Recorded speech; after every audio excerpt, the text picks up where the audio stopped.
जय श्री कृष्ण मित्रों, आप सभी का बहुत बहुत स्वागत है आपके अपने ही चैनल एस्ट्रो गुरुजी में। मित्रों, यदि आपने अभी तक हमारे चैनल को सब्सक्राइब यदि नहीं किया हो तो अभी सब्सक्राइब कर लें और बेल आइकन को अवश्य दबाएं, जिससे हमारे अगले आने वाले नए वीडियो की नोटिफिकेशन सबसे पहले आपके पास पहुँचे। आप नित्य नई नई ज्ञानवर्धक जानकारियाँ व नित्य का राशिफल हमारे चैनल से प्राप्त करते रहें। तो मित्रों, आज आपको हम बताने जा रहे हैं महान पुण्य को देने वाली श्राद्ध पक्ष पितृ पक्ष की इंदिरा एकादशी की व्रत कथा, पूजा विधि और इसका महत्व।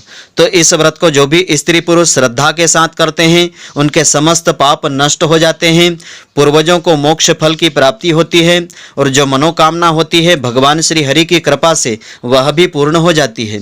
तो एकादशी का व्रत सभी व्रतों में श्रेष्ठ व्रत माना गया है। तो पंचांग के अनुसार इस समय आश्विन मास चल रहा है। आश्विन मास में कृष्ण पक्ष की एकादशी को इंदिरा एकादशी कहा जाता है। इस एकादशी की विशेष मान्यता होती है क्योंकि यह एकादशी पितृ पक्ष में पड़ रही है।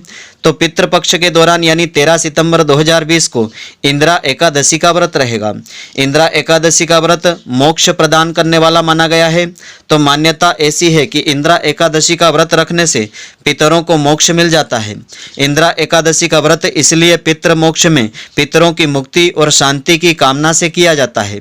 तो इंदिरा एकादशी का व्रत रखने से भगवान विष्णु जी का भी आशीर्वाद मिलता है।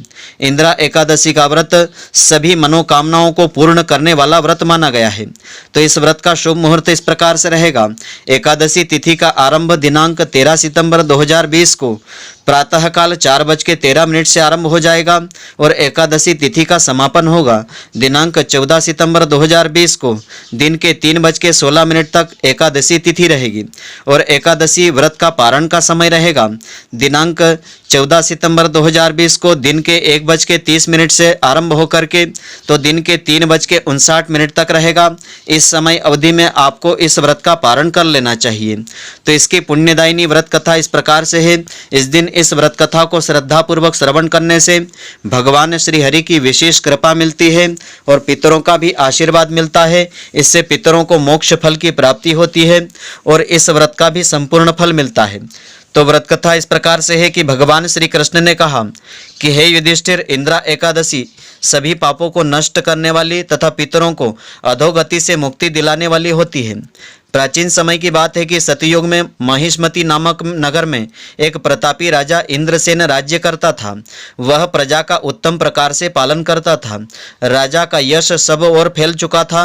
राजा पुत्र पौत्र और धन धान्य से संपन्न था। वह भगवान विष्णु जी का परम भक्त था।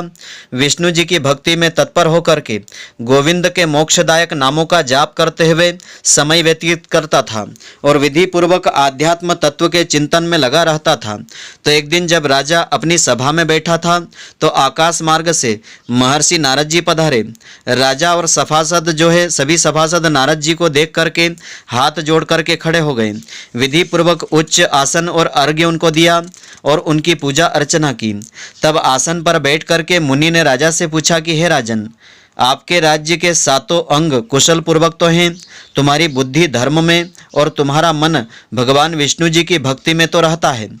देवर्षि नारद जी की ऐसी बातें सुनकर के राजा ने कहा कि हे महर्षि, आपकी कृपा से मेरे राज्य में सब कुछ कुशल है तथा मेरे यहाँ यज्ञ आदि कर्म हो रहे हैं। हे देव, अब आपकी क्या आज्ञा है? आप कृपा करके आपके आगमन का कारण बताइए। तब नारद ऋषि ने कहा कि हे राजन, आप मेरे वचनों को ध्यानपूर्वक सुनो। मेरी बात आश्चर्य में डालने वाली है। मैं ब्रह्मलोक से यमलोक को गया था। उसी यमराज की नगरी में मैंने महान ज्ञानी ध्यानी और धर्मात्मा तुम्हारे पिता को यमराज की सभा में देखा था। मेरा मन दुखी हो गया। मैंने यमपुरी में तुम्हारे पिता के आने का कारण पूछा। मुझे बताया गया कि एकादशी का व्रत भंग होने के कारण तुम्हारे पिता यमलोक को गए हैं। तभी तुम्हारे पिता ने एक संदेशा दिया है, वह मैं तुमसे कहता हूँ। तुम्हारे पिता ने कहा है कि पूर्व जन्म में व्रत विघ्न हो जाने के कारण वे यमपुरी में जा रहे हैं।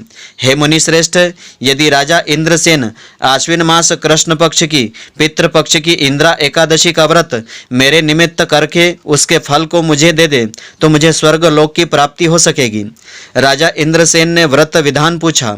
इस पर नारद जी ने बताया कि आश्विन मास के कृष्ण पक्ष की 10वीं के दिन प्रातःकाल स्नान आदि से निवृत्त होकर के श्रद्धा श्रद्धापूर्वक पितरों का श्राद्ध करना चाहिए। केवल एक समय भोजन करें तथा रात्रि में भूमि पर शयन करें।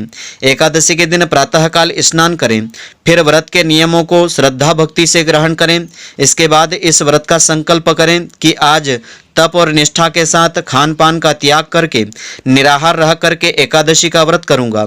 हे पुंडरीकाक्ष, मेरे संकल्प की आप रक्षा करें। इस प्रकार नियम पूर्वक शालिग्राम भगवान की मूर्ति स्थापित करके उसके आगे विधि पूर्वक श्रद्धा व सत्कार से योग्य ब्राह्मणों को फलाहार करवा करके दक्षिणा देवें।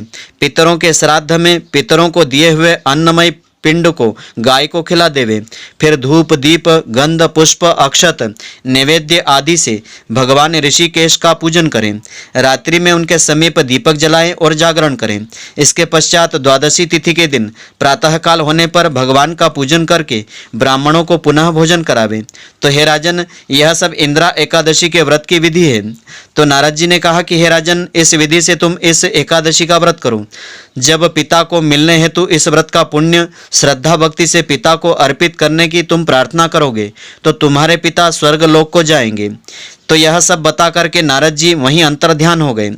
भगवान श्री कृष्ण ने आगे कहा कि हे धर्मराज युधिष्ठिर, तब नारद जी के कहे अनुसार राजा इंद्रसेन ने अपने भाई बंधुओं और तथा राजपुरोहित और प्रजा सहित एकादशी के आने पर विधि पूर्वक यह व्रत संपन्न किया। बंधु बांधवों सहित व्रत करने से भगवान विष्णु जी प्रसन्न हुए। आकाश से पुष्पों की बारिश हुई। राजा इंद्रसेन के पिता यमलोक को त्याग करके गरुड़ पर बैठ करके भगवान विष्णु जी के स्वर्ग लोक में चले गए। इंदिरा एकादशी का महात्म पढ़ने तथा सुनने से मनुष्य समस्त पापों से छूट जाता है, सब प्रकार के भोगों को भोग करके वैकुंठ धाम को चला जाता है। तो यह जो वृत्तांत है, यह जो कथा है, श्री ब्रह्म वैवर्त पुराण में वर्णित की गई है। इसमें फलाहार की विधि इस प्रकार से रहेगी। इस दिन तिल गुड़ का सागार आपको लेना चाहिए। इसमें तिल गुड़ से बने हुए पदार्थ, दूध, फल, मेवा आदि का सेवन आप कर सकते हैं। इस दिन अधिक से अधिक भगवान विष्णु जी के नाम मंत्रों का उच्चारण करना चाहिए। विष्णु सहस्त्र नाम का पाठ आपको करना चाहिए, जिससे अनंत गुणा फलों की प्राप्ति होगी। तो मित्रों, आशा करता हूं कि आपको हमारी यह ज्ञानवर्धक जानकारी पसंद आई होगी। यदि आपको पसंद आई हो तो आप हमारे वीडियो को अधिक से अधिक शेयर अवश्य करें, जिससे अधिक से अधिक लोग इसका लाभ प्राप्त कर सकें और इसका पुण्य फल आपको भी मिलता रहे। और आप हमारे वीडियो को लाइक करना नहीं भूलें। धन्यवाद। जय श्री कृष्ण मित्रों, फिर मिलेंगे।